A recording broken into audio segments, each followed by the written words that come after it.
Hello दोस्तों, welcome to my YouTube channel Sanjay official institute में।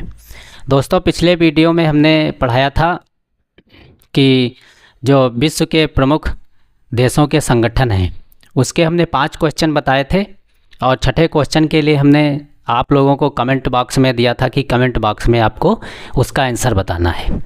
आज जो हम पढ़ाएंगे वो भारत से संबंधित एक ट्रिक है कि भारत में जो प्रायद्वीपीय भारत की नदियां हैं उनका याद करने का तरीका क्या है। ठीक है, तो सबसे पहले हम जानेंगे कि प्रायद्वीप क्या होता है। प्रायद्वीप जो है मतलब इसके कहने का तात्पर्य ये होता है कि एक ओर से स्थल से लगा हुआ, मतलब ये वाला जो क्षेत्र है पूरा ये भारत, यहाँ तक गुजरात का कुछ क्षेत्र यहाँ क्या है, स्थल से लगा हुआ है। ठीक है, तो और दूसरी ओर 3 ओर से जल से घिरा हुआ हो, 1, 2 और 3 ओर से, उसे हम क्या कहते हैं, प्रायद्वीप कहते हैं। तो प्रायद्वीप भारत की जो प्रमुख नदियां हैं उसका एक याद करने का तरीका है, वो तरीका है कृष्णा कान में गाता है, मतलब का से कृष्णा नदी। ठीक है, ये भी प्रायद्वीपीय भारत की नदी है।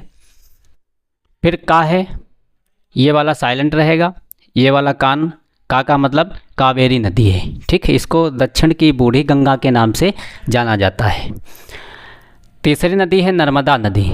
ठीक है, नर्मदा नदी ये भी प्रायद्वीपीय भारत की नदी है।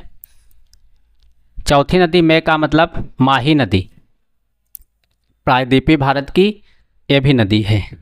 गा का मतलब गोदावरी नदी, इसको दक्षिण भारत की गंगा के नाम से जाना जाता है। कावेरी को बूढ़ी गंगा और गोदावरी को गंगा के नाम से जाना जाता है।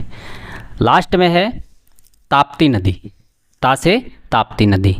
ठीक है, ये भी प्रायद्वीपीय भारत की नदी है। दोस्तों, ये हमने नदी के विषय में पढ़ाया है और बहुत ही अच्छी ट्रिक है। हाल ही में NTPC SSC GD और अन्य एग्ज़ाम होने वाले हैं, उसमें नदियों से संबंधित क्वेश्चन बहुत ज़्यादा पूछे जाते हैं।